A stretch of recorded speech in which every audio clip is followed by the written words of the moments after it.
warahmatullahi wabarakatuh. Waalaikumsalam. Ya, di sini saya Anida Rizky Deviani Husna, salah satu mahasiswa program studi PGSD UMP, akan melakukan wawancara oleh salah satu guru SD di Purwokerto, yaitu SD Negeri 4 Banjarkembar. Di mana dalam kesempatan kali ini saya akan mewawancarai salah satu guru di SD Negeri 4 Banjarkembar yang pertama mengenai kultur sekolah. Baik, perkenalkan Ibu, nama saya Anida. Izin bertanya Ibu dan melakukan wawancara. Nah, dengan Ibu siapa nggih? Saya Ibu Mei. Ibu Mei dari SD 4 Banjarkembar. Kalau boleh tahu Ibu, jabatan Ibu di sekolah ini sebagai apa? Guru, Mbak. Guru kelas. Saya mengajar guru kelas 6. Guru kelas 6. Kemudian mengenai kultur sekolah nih Bu, bagaimana sih terkait sejarah singkat SD Negeri 4 Banjarkembar itu sendiri? Oh iya. Kalau untuk sejarah singkatnya, sebenarnya bisa dilihat dari jumlah kepadatan anak, jumlah kepadatan penduduk pada waktu itu mungkin oleh pemerintah, terutama di wilayah desa Kelurahan Banjarkembar pada waktu itu, karena untuk jumlah antara sekolah dengan jumlah anak usia SD-nya itu kan mungkin lebih banyak daripada dengan jumlah gedung yang sudah ada, makanya didirikan gedung sekolah yang baru yaitu SD Negeri 4 Banjarkembar, supaya anak-anak sekolah yang lain itu yang tidak tertampung di SD lain itu bisa masuk. Jadi juga terjadi pemerataan belajar gitu. Mungkin seperti itu. Mengenai sumber daya informasi yang dimiliki oleh SD Negeri 4 Banjarkembar itu bagaimana sih Bu dan apa saja sekiranya? Kalau sumber informasi kalau khusus untuk SD Negeri 4 Banjarkembar sebenarnya bisa untuk sekolah sebenarnya sudah ada seperti kayak promosi ya Mbak ya. Kalau untuk promosi sebenarnya pada waktu itu untuk kegiatan belajar mengajar, untuk penawaran anak-anak supaya masuk ke sekolah ini biasanya sebenarnya ada semacam banner-banner yang dipasang. Kemudian kita juga sudah ada di YouTube, YouTube khusus yang melalui ini yang berisi tentang lagu, yang berisi tentang ajakan supaya masuk ke sini, ada apa di Banjarkembar 4 juga ada. Kemudian informasi bisa dicari di Facebook khusus untuk Facebook khusus untuk SD Negeri 4 Banjarkembar. Itu informasi yang tentang SD Negeri 4 Banjarkembar. Tetapi kalau misalnya kita tuh mau menggali informasi tentang pembelajaran, kita tuh bisa mencarinya bisa melalui perpustakaan. Di sana banyak sekali koleksi buku-buku yang bisa menunjang untuk kegiatan informasi, untuk kegiatan belajar mengajar. Kemudian sarana internet kan juga untuk menggali informasi pembelajaran ya, yang kaitannya sama pembelajaran. Sekiranya itu. Oke Bu, untuk yang selanjutnya nih, bagaimana sih untuk potensi siswa dan guru yang ada di SD Negeri 4 Banjarkembar itu sendiri? Sebenarnya kalau untuk potensi siswanya cukup baik, cuma yang namanya kemampuan kan beda-beda ya Mbak. Iya betul. Misalnya kebetulan kalau untuk SD sini untuk kemampuan akademiknya itu belum begitu menonjol gitu, karena dilihat dari kemampuan intelijensinya juga itu dari rata-rata ke bawah bukan ke atas.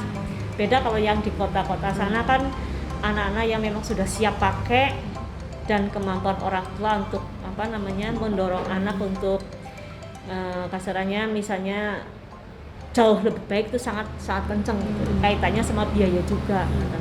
Jadi untuk potensi siswanya lumayan, tapi untuk akademik kita belum maksimal. Cuma kayak yang kita berusaha menggali yang non akademik, yang misalnya dari sarana olahraga, kepramukaan, paling tidak ada kegiatan ekstrakurikuler lah, supaya kita itu tahu ini nilai jual yang bisa dari sekolah itu apa gitu. Karena untuk potensi gurunya ya lumayan. Sekarang untuk tenaga guru kan hampir semuanya kayak Mbak Aja lah, kan harus S1 paling tidak kan. Iya betul. Nah, kebetulan kita semuanya sudah sarjana strata 1 berijazah, sudah melalui program PPG yang PNS, dan semuanya sudah linier.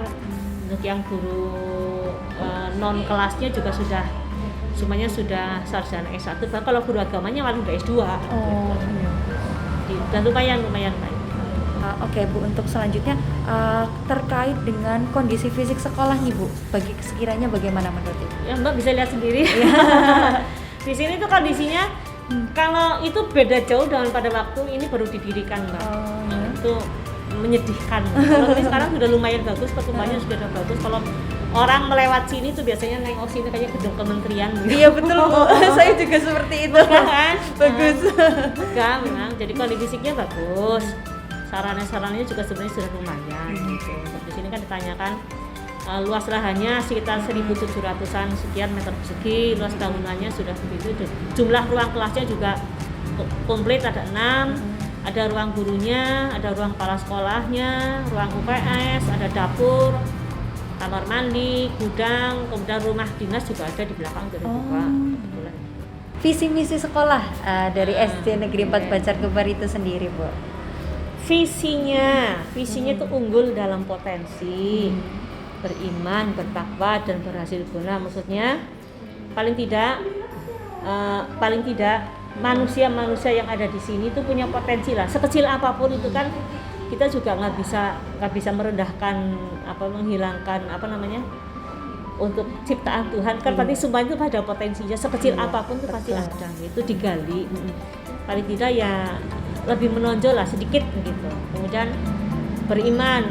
Nah, sebagai insan beragama tentunya juga semuanya kita semua harus beriman dan bertakwa dan berhasil guna. Maksudnya setelah keluar dari sini paling tidak anak-anak itu nantinya bermanfaat paling tidak untuk dirinya sendiri, keluarga, orang tua ataupun masyarakat. Secara lingkup kecil dulu, karena untuk yang lebih tinggi lagi kan nanti di tingkat yang di atas. Iya betul sekali.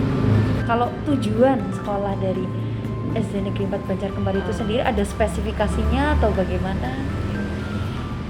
Kalau tujuan saya kira sama dengan sekolah-sekolah ya lainnya. Intinya itu untuk, kalau tujuan sekolah kan untuk mencerdaskan anak-anak. Iya, betul. Yang antaranya mengaktifkan kegiatan belajar mengajar guru dan siswa dalam kegiatan belajar, lalu meningkatkan kreativitas guru. Kemudian mendayagunakan potensi siswa terutama dalam kegiatan baca, tulis dan hitung, lalu meningkatkan sumber daya siswa, lalu mengenal lingkungan secara positif sebagai bekal nanti hidup di masyarakat, lalu bisa melaksanakan kegiatan agama secara berkesinambungan. Jadi meskipun ini sekolah umum, paling tidak mencetak manusia-manusia yang beriman, mengenal agama. Oke, terima kasih Ibu untuk Yes, waktunya sama-sama. setelah meluangkan wawancara untuk terkait dengan kultur sekolah.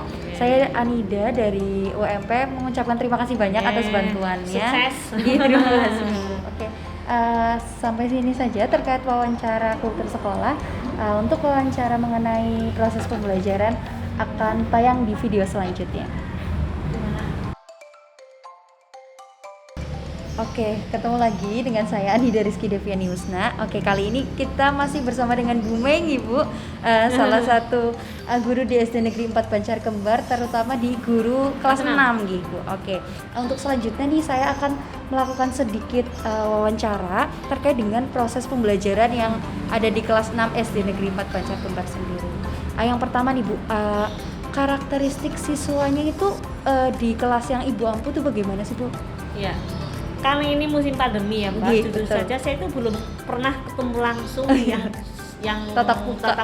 Jadi saya hanya bisa meraba sifat anak tuh dari mereka itu cara mengerjakan tugas, kemudian cara mengumpulkan tugas. Ya sama lah dengan anak-anak yang lain, mungkin banyak masalah. Kalau saya bilang cenderung agak pasif. Mungkin karena godaannya banyak. Kalau di rumah kan kita kontrolnya susah ya. Iya, tapi saya betul. percaya mereka tuh anak-anak yang sebenarnya rajin gitu. Tapi karena keadaan yang tidak memungkinkan jadi seperti itu. Ya, oke.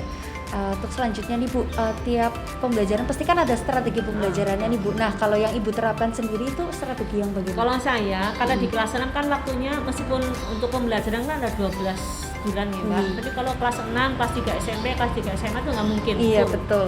12 bulan kita makan 7 bulan kali. Jadi kita nggak bisa kalau harus menerapkan begini, itu nggak bisa. Jadi sebagaimana caranya dengan waktu yang singkat kita itu harus selesai materi, kemudian anak-anak menguasai semuanya itu sangat susah itu. Jadi paling tidak kita menggunakan metode yang disesuaikan dengan waktu, kemudian alat peraga juga yang kira-kira bisa membantu sedikit. Kemudian saya juga harus menguasai materi, bukan hanya di kelas 6, harus di kelas 4, 5, Iya, karena betul. itu kan bakal ujian. Iya.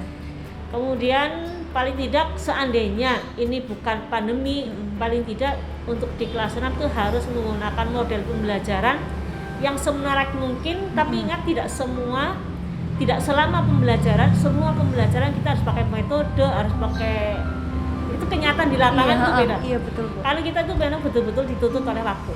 Jadi kita nggak bisa, meskipun nggak boleh mengatakan seperti itu ya, tapi kenyataannya di lapangan. Ibu. Nanti merasakan sendiri bagaimana. Padahal namanya sifat anak, kemampuan anak itu kan beda-beda. Ada yang lambat, ada yang cepat, ada yang sedang. Nah itu yang menghambat kadang seperti itu. Oke. Banyak strategi sih. Oh gitu. Oke. Setiap kelas juga kan pasti siswanya beraneka ragam Ibu. Nah, kalau Ibu sendiri nih mengatasi keberagaman siswa itu sendiri yang mungkin terkadang menjadi kendala ya Bu, itu bagaimana? Ya bertindak seadil mungkin dalam mengatasi kondisi siswa yang demikian. Misalnya untuk anak yang kemampuan, saya tidak mengatakan anak bodoh ya, karena sebenarnya tidak anak bodoh. Iya betul. Kalau anak yang kemampuannya kurang ya paling tidak mau nggak mau kita telateni. Iya. Tapi kalau anak yang kemampuannya agak di sana ya bukannya sih kita di sana kok belajar sendiri, enggak, tapi kita tetap pandu gitu. Khususnya kita menekankan pada anak-anak yang lebih memiliki kemampuan yang kurang, kemampuan belajar yang kurang, itu harus diperhatikan lebih gitu. Jadi kita tidak pernah membedakan dari segi satu sosial, intelijensi, kita tuh nggak boleh membedakan, tetapi penanganannya yang beda. Sesuai kebutuhan. Oke, selanjutnya Ibu tentang bagaimana sih pemahaman Ibu tentang kurikulum 2013 dan kurikulum 2013 kan juga identik dengan HOTS gitu. Nah itu bagaimana? Kalau kurikulum K13 itu sebenarnya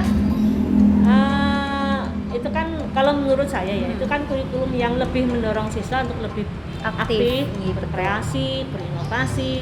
Meskipun kalau untuk semuanya anak-anak kelas 1 gitu, di situ kan disuruh berdiskusi, kayaknya nggak masuk akal. Nah itulah tantangannya Mbak. Bagaimana caranya untuk menyikapi adanya K13 di masing-masing kelas, karena tidak semuanya itu kenyataan di lapangan tuh nggak bisa dilaksanakan begitu. Jadi meskipun untuk mendorong anak lebih berkreasi, berinovasi, tetap peran guru menurut saya ya, peran guru sangat utama begitu. Jadi kita nggak bisa lepas begitu saja, meskipun di situ bunyinya anak lebih berkreasi, berinovasi, bisa memecahkan masalahnya sendiri, tetapi guru tidak bisa lepas begitu saja. Saya kira itu. Kalau yang host itu kan yang berpikir kritis ya, betul. Biasanya kalau soal evaluasi itu lebih ke penalaran. Itu yang mungkin untuk anak-anak kalau 100% kita menggunakan host itu tuh nggak bisa, karena untuk anak usia SD kan masih pikirannya masih sangat sederhana. Host itu mungkin lebih, kalau saya itu lebih cenderung ke anak-anak yang sudah terbiasa kita kan masih dalam rintisan. Jadi kalau langsung menggunakan host nggak bisa gitu. nggak jadi. Kemudian untuk model pembelajaran yang inovatif ya paling tidak lebih bervariasi, banyak sekali model-model pembelajaran ya, ada jigsaw, ada macam-macam sekali ya, ada yang based learning saya pernah membuat itu problem based learning, project ya, based learning, itu yang lebih pada memecahkan masalahnya sendiri. Ya tetap kembali lagi ujung-ujungnya juga kita kadang malah mendua kali, apalagi di kelas 6 kan dituntut waktu. Iya betul. Jadi kalau meskipun seinovasi apapun, tapi bukannya kita tidak mau mengadakan perubahan, ada, cuma tidak bisa kalau bahasa Jawa saklek gitu. Tapi habis waktunya materinya tidak selesai. Itu yang saya terapkan di sini. Tapi tetap berusaha menerapkan ya 1 atau 2 kali lah. Gitu. Terima kasih sekali Ibu sami-sami. terkait dengan bisa meluangkan waktunya untuk saya mengganggu Ibu tugas-tugas Ibu, dan terima kasih untuk informasi yang sudah diberikan terkait dengan proses pembelajaran di lapangan ya, tentunya di era pandemi seperti ini. Kurang lebihnya saya mohon maaf Ibu terkait dengan ada perkataan yang kurang baik mungkin. Terima kasih untuk sesi wawancara proses pembelajaran dengan Bu Mei, guru kelas 6 SD Negeri 4 Banjar Kembar. selesai. Terima kasih teman-teman yang sudah menonton.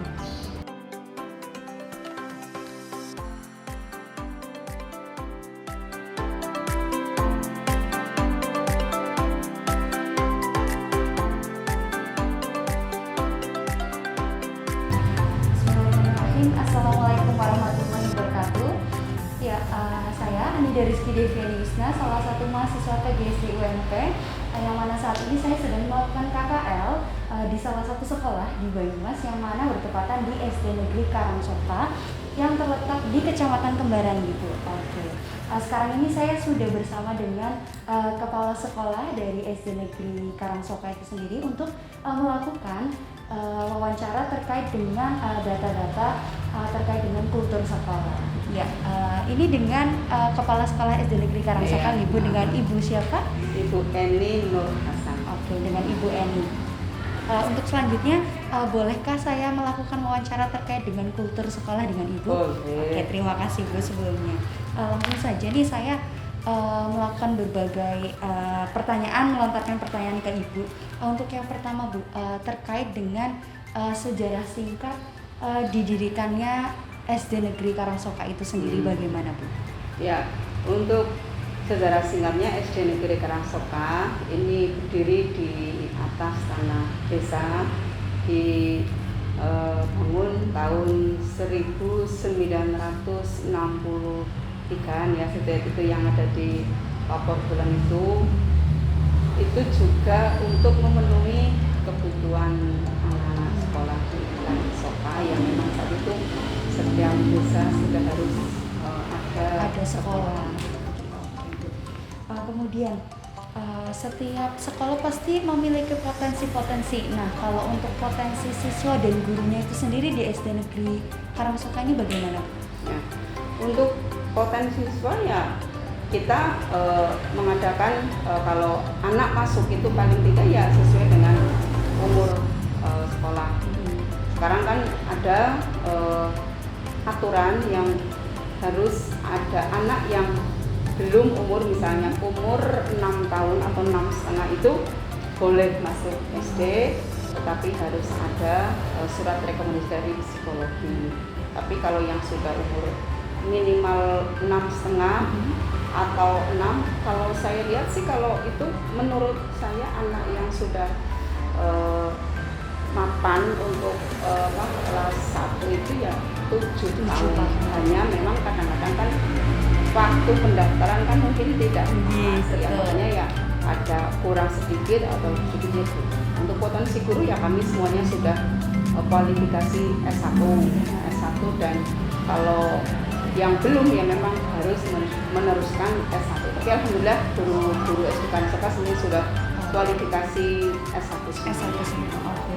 Untuk selanjutnya Bu, terkait dengan fasilitas kegiatan belajar mengajar dan media yang ada di SD Negeri Karangsoka itu sendiri bagaimana kondisinya? Kami di sini saprasnya alhamdulillah, walaupun mungkin kami di sekolahannya juga kecil, siswanya juga hanya 114. Lokasi sekolahnya juga kecil minim, tetapi alhamdulillah di sini saprasnya lengkap, dari mulai musola ada, parkir ada, taman juga ada, WC siswa ada, UKS, laborat, hampir ruang olahraga juga ada, kami di belakang ada, untuk pingpongnya juga ada, semuanya, perpusnya juga ada, saprasnya juga alhamdulillah lengkap. Berarti untuk terkait dengan fasilitas yang ada di SD Negeri Karangsoka ini juga tidak kalah gitu dengan sekolah-sekolah yang lain. Untuk menunjang KBM juga kami di sini ada WiFi masang. Karena kami kan sekarang setiap guru dituntut untuk melaksanakan KBM secara daring, otomatis kami di sekolah juga menyediakan alatnya. Gitu.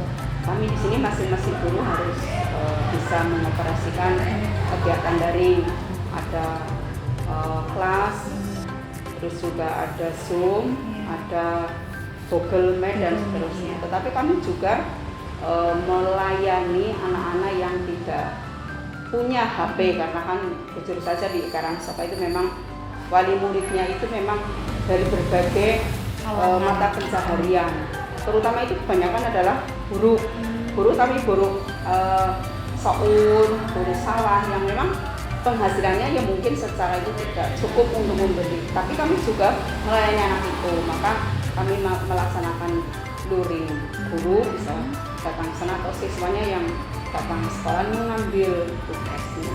Berarti itu juga salah satu cara dari SD Negeri Karangsoka untuk mensiasati pandemi ini Ibu dalam proses pembelajaran. Hak anak untuk tetap menerima pembelajaran. Betul.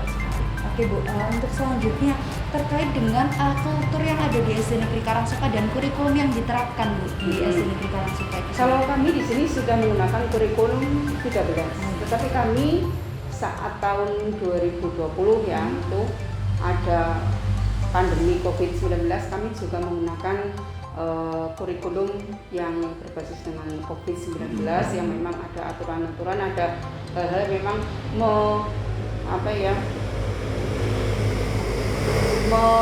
menyiasati keadaan pandemi ini juga kami juga tidak terlalu yang harus melaksanakan, tapi kami tetap harus melaksanakan tadi. Ada kurikulum COVID yang berbasiskan ini. Berarti mencoba untuk menyesuaikan dengan kondisi yang ada gitu. Oke. Itu tadi teman-teman terkait dengan wawancara saya dengan Ibu Eni selaku Kepala Sekolah SD Negeri Karangsoka, di mana terkait dengan kultur sekolah. Banyak sekali ya ternyata informasi-informasi yang saya dapatkan, terutama terkait dengan program KKL tahun ini berkaitan dengan kultur sekolah. Terima kasih. Sama. Terima kasih sangat. Mudah-mudahan bisa membantu. Iya, terima kasih. Kurang memuaskan.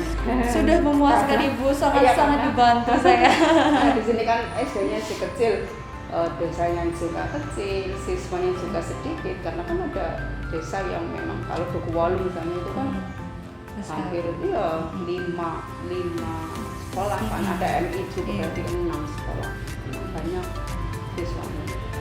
Oke, saya mengucapkan terima kasih yang sebesar-besarnya kepada Ibu karena sudah bersedia saya wawancarai dan saya repotin Ibu ini, mohon maaf sebelumnya. Saya mengucapkan terima kasih sekali lagi. Oke teman-teman, sekian terkait dengan wawancara observasi kultur sekolah terkait dengan kegiatan KKL PGSD UMP tahun 2021 ini. Untuk wawancara selanjutnya terkait dengan pemahaman proses pembelajaran akan ada di video selanjutnya. Terima kasih. Wassalamualaikum warahmatullahi wabarakatuh.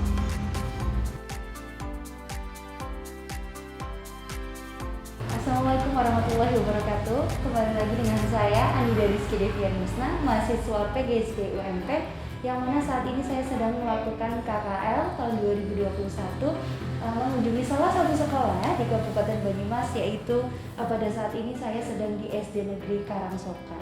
Nah, untuk kali ini saya akan melakukan wawancara terkait dengan proses pembelajaran, dan di sini sudah ada satu narasumber. Boleh kenalan dulu Ibu sebelumnya? Oke. Dengan Ibu siapa? Nama saya Karina Febriani Waluyo. Oke, dengan Ibu Karina nih saya bisa panggil. Oke. Ibu ini mengampu kelas berapa Ibu? Kelas 3. Oh, kelas 3 berarti termasuk kelas rendah gitu. Iya, kelas rendah. Oke. Saya langsung saja apa bagaimana nih Bu? Iya, Langsung saja. Oke, langsung saja ya. Saya mewawancari terkait dengan proses pembelajaran Ibu di kelas 3 SD Negeri Karangsoka. Untuk yang pertama Ibu terkait dengan karakteristik siswa. Setiap kelas pasti anaknya itu beragam gitu karakteristiknya. Nah, untuk di kelas 3 yang Ibu ampu itu sendiri bagaimana Bu? Iya, terserah. Kalau untuk kelas 3 itu sudah pasti heterogen juga. Iya, betul. Jadi setiap karakter itu pasti berbeda-beda. Kita satu kandungan aja pasti berbeda. Iya, betul. Anak Iya. berbeda-beda dari ibu yang banyak sekali ya. Betul. Iya, tapi dari keberagaman itu alhamdulillah untuk kelas 3 mayoritas bisa saya katakan baik. Iya, karena ada memang angkatan itu pasti ada yang bisa dibilang anaknya super aktif. Iya, betul. Ada yang juga kurang aktif. Tapi kalau untuk kelas 3 ini masih jempolan ya, Iya, masih betul. bagus-bagus. Mayoritas bagus, baik untuk ke akademiknya juga rata-rata itu tidak terlalu banyak yang kurang, dan yang lebihnya juga itu rata, mayoritas bagus. Berarti untuk karakteristiknya tergolong heterogen namun baik gitu, cenderung baik. Enggak yang saya nggak bisa katakan, kan ada banyak keunikan siswa Iya, ya betul. yang kadang bawah banget itu unik banget. Tapi untuk kelas 3 yang tahun ini alhamdulillah bagus-bagus. Oke. Jadi kondisikan. Oke Bu, untuk selanjutnya nih Bu, strategi pembelajaran yang pernah Ibu gunakan maupun yang sedang Ibu gunakan saat ini di pembelajaran kelas 3 itu Di kelas 3 ya, kalau ini untuk pandemi, era pandemi atau mau yang sebelumnya? Boleh dua-duanya kalau Ibu berkenan. Terserah, karena sebagai guru muda untuk materi-materi perkuliahan juga masih melekat ya, masih Iya betul. sangat banget bisa diterapkan. Itu saya suka banget menggunakan metode-metode strategi pembelajaran yang unik-unik, yang seperti yang menyenangkan gitu lah. Apalagi kalau yang menyenangkan itu siswa memang sangat tertarik, Antusias gitu. iya antusias banget. Nah itu sangat bermanfaat buat perkembangan buat proses pembelajaran itu. Jadi saya juga sangat mudah mencapai tujuan pembelajaran gitu. Strateginya bermacam-macam ya. Pokoknya saya pilihnya itu dengan karakter siswa. Yang penting itu menyenangkan dan bikin kelas rame itu. Itu yang saya nggak yang suka yang kelas sepi dan Iya, anak betul. itu nggak suka. Sukanya anak-anak yang rame yang Jadi aktif karena nih Bu. aktif ya. Iya, betul. Ramenya bukan rame mainan sih. Iya. Interaksi. Oke.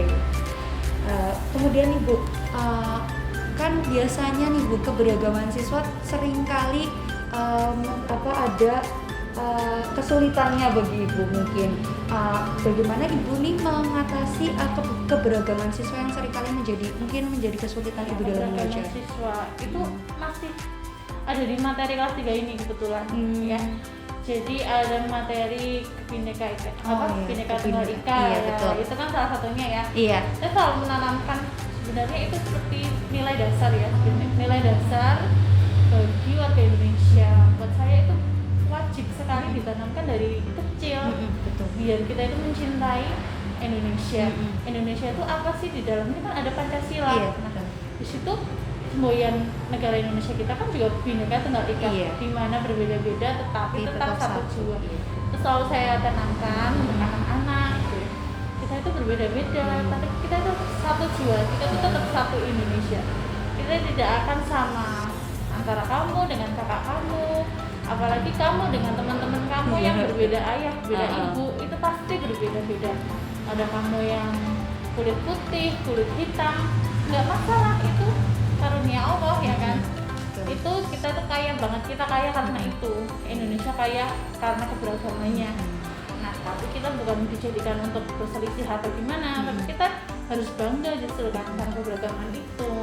Itu selalu mentoleransi ya, keberagaman itu satu hal yang kita banggakan, bukan suatu hal yang kita musuhi gitu. Jadi ya alhamdulillah anak-anak juga nggak pernah yang jadi yang membeda-bedakan kayak gitu. Jadi mereka tahu bagaimana keberagaman itu sebenarnya indah gitu. Kita itu hidup bukan untuk menjadi sama, tapi kita harus mentoleransi Perbedaan tersebut. Kalau untuk cara Ibu sendiri mengatasi saat pembelajaran terkait tadi mungkin yang nggak punya gadget kayak gitu gimana Bu? kayak gitu. Saya samperin ke rumahnya. Iya, sebenarnya kan juga nggak boleh ya, tapi kan dengan tetap menerapkan protokol kesehatan yang ketat, ya mau nggak mau saya harus ketemu sama anaknya, sama orang tua, SPP, di rumah, di mana. Ya kadang saya beri, memang untuk beberapa anak yang spesialis seperti itu, yang kurang itu, saya berikan kelebihan, misalnya boleh datang ke rumah saya dengan menerapkan tetap ya protokol kesehatan, nggak boleh ketinggalan ke rumah saya, terus nanti diajarin kayak gitu. Kebetulan kalau saya kan domisilinya di sekitar sekolah juga, jadi kan mudah gitu, nggak yang luar desa, kan masih di desa sini, aja, Karangsang. jadi gitu caranya diputar langsung gitu. Emang anaknya nggak bisa sama sekali kayak gitu kan, terus ibunya juga dikasih motivasi. Hanya tahu ada beberapa anak kayak gitu memang dari background keluarganya juga kurang, orang tuanya hanya ibu, ayahnya sudah nggak ada, ibu kan harus banding tulang. Iya, Ya, betul. mau nggak mau anaknya sama siapa? Iya. Kita nggak bisa menyalahkan siapapun. Ya kita sendiri yang harus Bergerak. bisa mungkin itu harus melakukan sesuatu kalau memang untuk menyelamatkan istilahnya menyelamatkan anak itu biar tetap bisa belajar, tetap seperti teman-temannya, tetap dikasih tugas. Kalau saya sih tugas ringan mungkin. Kalau untuk kelas 3 itu lebih ke pembiasaan ya, pembiasaan saya berikan buku, harus dibaca dan disalin ulang. Dari membaca kan anak juga menyalin juga membaca juga menulis. Iya. Anak kan jadi otomatis membaca kan, memahami juga kan. Jadi kayak gitu, ya udah lah kayak gitu ya insya Allah paham gitu. Saya harusnya kayak gitu. Oke Ibu, kebetulan pertanyaan terkait dengan proses pembelajaran sudah habis. Terima kasih Ibu, terima kasih banyak atas berkenannya Ibu saya wawancarai terkait dengan proses pembelajaran. Ternyata di era pandemi ini juga banyak sekali kesulitan yang di luar dugaan gitu sebelumnya. Iya, banyak tantangan, tapi kita harus, ya ini hanya tantangan, kita harus menaklukkan tantangan itu. Betul. Itu bukan suatu kendala sih ya. Oke Bu, terima kasih banyak kepada Ibu Karina. Iya, Ibu Karina selaku guru kelas 3 di SD Negeri Karangsoka.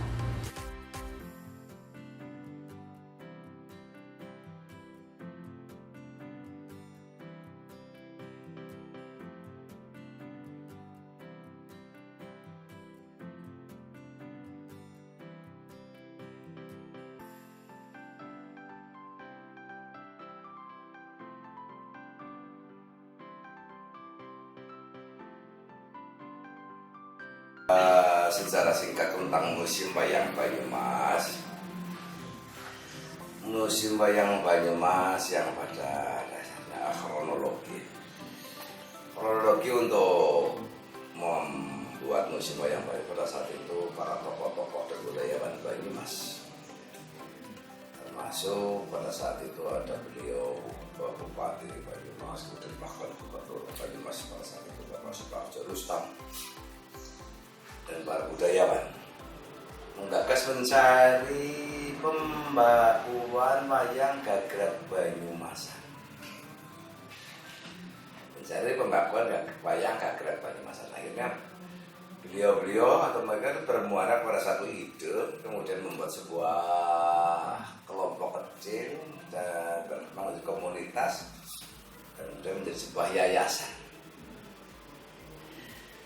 Dari sebuah yayasan itu nanti yayasannya bernama Yayasan Sendang Mas, menganggap Taman Sari Mas yang berada Sendang Mas ya kan lari Taman Sari aksi Taman Sari ini wisata sekarang ini itu yang daya tarik yang seperti tadi ketika misi apa sih keunikan ini Taman Sari atas Di objek lain nggak ada. Iya. Kalau untuk pengunjungnya berarti sama nih Pak, biasanya dari sini langsung ke sana. Iya, di sana langsung pada sana sih sama saja. Hanya warna pertanyaan Perda nomor 3 tahun 2020 itu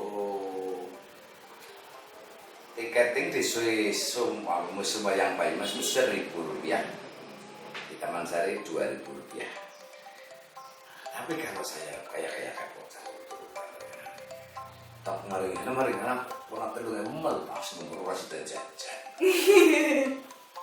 Ketika kolektif di SD SMP Pak Anu SMP guru sih RA-nya kegeden, makanya itu saya buat itu. Oh, kalau untuk edukasi ke anak-anak SD udah mampai lah pembina. Pak, saya 25 orang ini ada uang 50 ya. Ada bang Lia, kakak-kakak kita Mas Manto, Mas Basit sesuai dengan TKT kali itu awal komunikasi itu tiga hadir itu mau tanya berapa sih